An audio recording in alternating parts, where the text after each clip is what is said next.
इस कहानी की लेखिका है सोनिया सैनी। पिछले 4 साल में ये तीसरा ट्रांसफर था। पापा के साथ हम पांचों, हम 4 भाई बहन और माँ भी बार बार इस तरह सामान लेकर यहाँ से वहाँ भागते परेशान हो चुके थे। सबसे ज्यादा दिक्कत आती थी बार बार स्कूल बदलने में, नया माहौल, नए लोग। जब तक हम थोड़ा संतुलित हो पाते, पापा एक नई जगह जाने का आदेश सुना देते। इस बार पापा का तबादला शहर से दूर एक छोटी सी पहाड़ी पर बसे गांव में हुआ था। हम चारों का मुंह लटका हुआ था। एक तो गांव, वो भी इतना पिछड़ा हुआ, न ढंग का स्कूल होगा न रहने की जगह। ऊपर से हमारे बड़े परिवार का छोटे मोटे मकान में गुजारा भी नहीं था।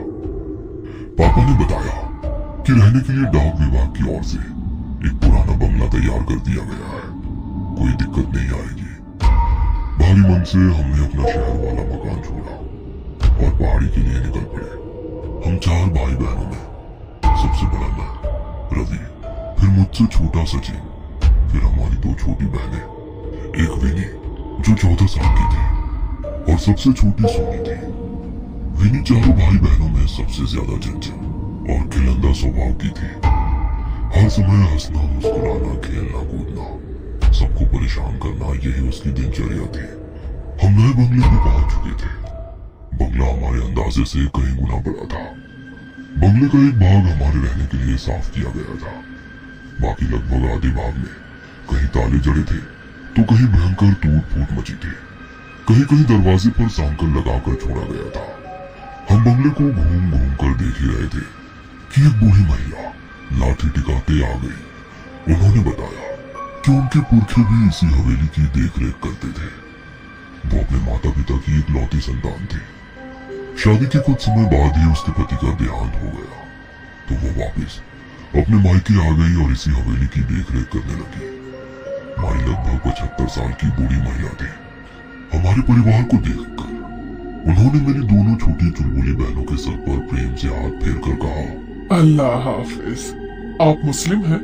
माँ ने कुछ अजीब से भाव चेहरे पर लाकर कहा, जी मैडम, एक बात का ख्याल रखिएगा, बच्चियां बंगले के दूसरे हिस्से में ना जाने पाए। बच्चियों से मतलब क्या है आपका? मेरा मतलब बच्चे या बड़े कोई भी बंगले के दूसरे भाग में ना जाने पाए। जितना हिस्सा साफ किया है उतना ही भाग इस्तेमाल में लाए, समझे? लेकिन क्यों? ऐसा क्या है वहाँ? कुछ नहीं, बस बरसों से खाली पड़ा है और अधिकतर हिस्सा टूटा फूटा है। कोई दुर्घटना ना हो जाए इसीलिए एहतियातन कह दिया बस। बाकी जैसा आप लोगों की मर्जी। वो अपनी लाठी टेक कर जाने लगी। आप इस बंगले में नहीं रहती हैं? माँ ने हैरानी से पूछा। नहीं, मैं तो पास ही में बनी छोटी सी बस्ती में रहती हूँ। यहाँ से ज्यादा दूर नहीं है। अगर कभी कोई जरूरत हो तो बुला लीजिएगा। हम लोग घूम घूम कर पूरे घर का मुआयना करने लगे। पापा और माँ घर का सामान सही करने में व्यस्त हो गए। इतनी बड़ी हवेली में तकरीबन 20 कमरे थे, जिसमें से लगभग 10 कमरे बंद थे या जर्जर हालत में थे। बाकी के 10 कमरों में से 4 तो हमने अपने लिए पसंद कर लिए थे। बाकी बचे कमरों में सामान लगाने के बाद भी 2 कमरे बचे ही थे। ये बचे 2 कमरे मेरी दोनों शैतान बहनों के खेलने का मैदान बन चुके थे। हमारा दाखिला गांव के ही स्कूल में करा दिया गया था। पापा को मिली सरकारी गाड़ी से हम जब तक आसपास के सुंदर दृश्य देखने निकल जाते थे। पहाड़ी इलाके बेहद खूबसूरत होते हैं। पहाड़ों में प्राकृतिक सुंदरता के अतिरिक्त एक और चीज बहुत प्रसिद्ध होती है, वो है यहाँ के काले जादू और भूत प्रेत की कहानियाँ। मेरे सहपाठी अक्सर मुझे यहाँ वहाँ के भूतिया किस्से सुनाकर डराते रहते थे। मैं भी घर आकर अपने छोटे भाई बहनों को डराने के उद्देश्य से वो कहानियाँ और भी मिर्च मसाला लगाकर सुनाता। जब वो तीनों अक्सर डर से रोने लगते तो मुझे अपनी जीत का एहसास होता और मेरे चेहरे पर मुस्कान खिल जाती। हमें यहाँ आए अभी कुछ ही दिन हुए थे। मैं छोटे भाई सचिन के साथ क्रिकेट खेल रहा था। मुझसे तीनों बच्चों का ख्याल रखने का बोलकर माँ काम निपटाकर निश्चिंत होकर सोने चली गई थी। दोनों छोटी बहनें भी खाली पड़े कमरों में दमा चौकड़ी मचा रही थी। जाने क्या हुआ, अचानक एक तेज चीख की आवाज सुनाई पड़ी। मैं और सचिन बैट बॉल में फेंक कर तेजी से अंदर की ओर भागे।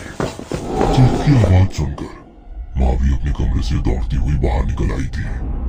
हम दौड़ते हुए हॉल में पहुंचे। वहां कोई नहीं दिखाई दे रहा था। सोनी के रोने की लगातार आवाजें आ रही थी। मुझे समझते देर न लगी कि सोनी के रोने की आवाज हवेली के दूसरे भाग से आ रही है। मैंने सचिन का हाथ पकड़ा और दौड़ते हुए हवेली के वर्जित भाग में घुस गया। हर तरफ मकड़ी के जाले और धूल का अंबार लगा हुआ था।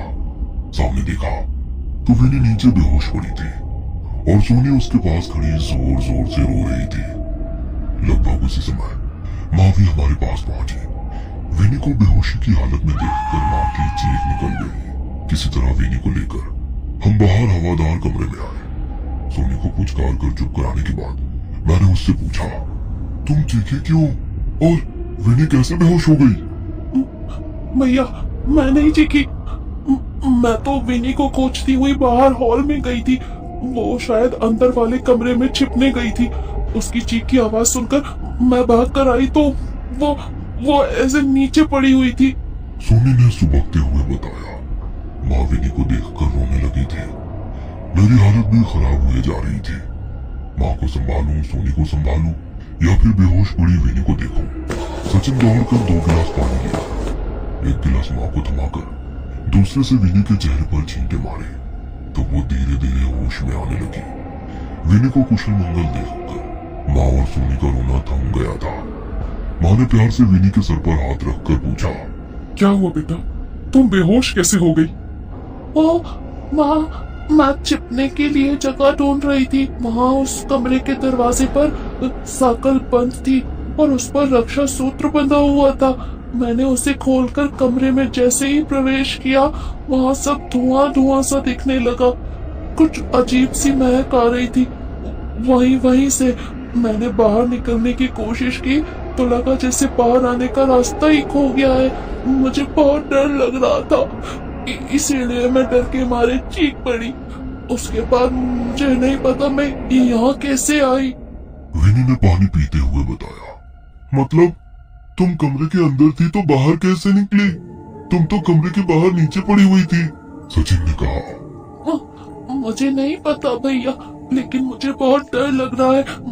अब मैं कभी उस तरफ नहीं जाऊंगी। विनी ने जवाब दिया। उस समय विनी को शांत कराना ज्यादा जरूरी था, इसलिए बात को वहीं रफा दफा करके मम्मी उनके लिए हलवा बनाने की तैयारी में लग गई। इस घटना से कुछ बातें मेरे मन में खटक गई थी। अगर विनी की बात सच है तो वहां दरवाजे पर मैंने कोई रक्षा सूत्र बना क्यों नहीं देखा? दूसरी बात, कमरे से विनी बाहर कैसे पहुंची? अंदर धुआं कहां से और क्यों आया? कैसी महक की बात कर रही है विनी? मन में विचित्र ख्याल आ रहे थे। बीच बीच में अपने सहपाठियों की भूताह कहानी भी याद आ रही थी। आज तक जिन कहानियों को मैं मनोरंजन के लिए सुनता था, आज मुझे उनके बारे में सोच सोच कर सिहरन हो रही थी। पूरी रात नींद मेरे साथ आंख में चौड़ी खेलती रही। सुबह तक मेरी लाल सुर्ख आंखें मेरी रात्रि जागरण की चुगली कर रही थी। मैं कमरे से बाहर आया तो पता चला विनी को बुखार हुआ है। मैं फिर से चिंतित हो उठा था। शायद उसके अंदर डर बैठ गया था, जिसकी वजह से उससे बुखार आ गया था। दिन भर मम्मी विनी की खातिरदारी में लगी रही, लेकिन उसका बुखार कम होने का नाम ही नहीं ले रहा था। रात गहराते गहराते उसका बुखार सीमा से परे पहुंचने लगा था। वो बदहवासी में रात भर कुछ बड़बड़ाती रही थी। सुबह होते ही पापा की सरकारी गाड़ी में उसे अस्पताल ले जाया गया। अगले 3 दिन इसी तरह बुखार में तड़पते बीत गए। मम्मी पापा हॉस्पिटल में विनी के पास ही थे। आखिरकार चौथे दिन खबर मिली कि विनी की हालत में कुछ सुधार आया है। अगले 2 दिन और अस्पताल में बिताने के बाद विनी घर आ गई थी। विनी हम सबकी जान थी। उसके घर आने से हम सबके चेहरे की रौनक लौट आई थी। सब लोग धीरे धीरे सामान्य हो रहे थे, बस एक को छोड़कर। विनी अब पहले की तरह उछल कूद नहीं करती थी। अक्सर एक जगह पर गुमसुम सी बैठी रहती या हमें खेलते देखती रहती। पहले तो हमने इसे बीमारी की वजह से पैदा हुई चिड़चिड़ाहट और कमजोरी समझा, लेकिन यह सिलसिला अंतहीन हो गया। विनी अब कम ही बात करती थी। ज्यादातर समय वो अपने कमरे में ही बिताती थी। समय अपनी गति से आगे बढ़ रहा था। यही सब चलते चलते लगभग 6 महीने बीत गए थे। हम लोग बहुत कोशिश करते कि वो हमारे साथ खेले कूदे, मुस्कुराए, लेकिन उसके चेहरे पर कोई भाव ही नहीं आते थे। वो यूं ही भावहीन से एकटक शून्य में ताकती रहती। ज्यादा जोर जबरदस्ती करने पर वो उठकर अपने कमरे में चली जाती और दरवाजा बंद कर लेती। माँ पापा उससे पूछ पूछ कर थक चुके थे कि आखिर क्या बात है, लेकिन उसकी तरफ से कोई जवाब नहीं मिलता था। फिर एक दिन पापा बहुत उत्साहित से होकर घर घुसे। पापा के हाथ में मिठाई का डिब्बा था। उत्साहित स्वर में उन्होंने दोनों छोटी बहनों को पुकारा और मिठाई का डिब्बा पकड़ा दिया। अरे मेरी पदोन्नति हो गई है, तनख्वाह भी बढ़ेगी और अगले 4 साल तक कहीं भागना भी नहीं पड़ेगा। पापा ने खुश होकर कहा। प्रमोशन की खबर ने हम सबके चेहरे पर मुस्कान ला दी थी। पापा विनी को मिठाई खिलाने लगे तो विनी पापा का हाथ झटक कर अंदर भाग गई। पापा के प्रमोशन होने के बाद अब घर में पैसों की कोई दिक्कत नहीं थी। नई पोस्ट पर पापा की अच्छी खासी ऊपरी कमाई होने लगी। घर का माहौल बदलने लगा था। सुंदर पर्दे, महंगे कपड़े, बढ़िया साजो सामान हमारे घर की रौनक बढ़ाने लगा था। सब कुछ हमारी उम्मीद से कहीं ज्यादा अच्छा चल रहा था। इतना कि कहीं ना कहीं इस चमक दमक में हम विनी के व्यवहार को नजरअंदाज करने लगे। धीरे धीरे साल बीतने को आया था। मेरी प्यारी सी चुलबुली बहन अब एक गंभीर सी लड़की बन गई थी। स्कूल में भी उसका प्रदर्शन खराब होता जा रहा था। किसी तरह समझाने बुझाने पर उसने परीक्षा तो दे दी, लेकिन अगले साल उसने स्कूल जाने से साफ मना कर दिया।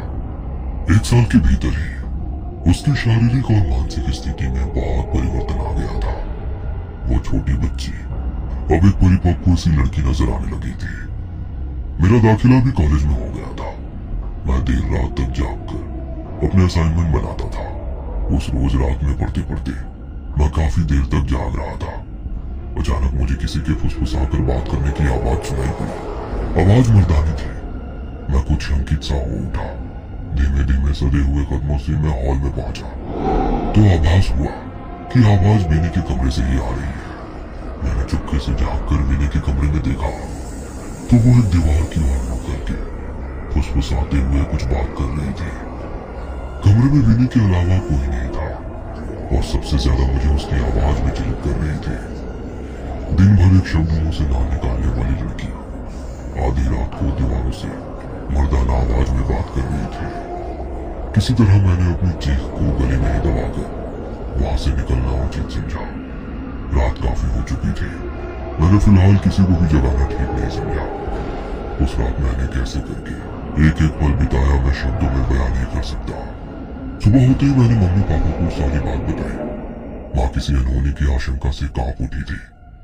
माँ और पापा चुपचाप किसी तांत्रिक या ऊर्जा की खोज करने लगे।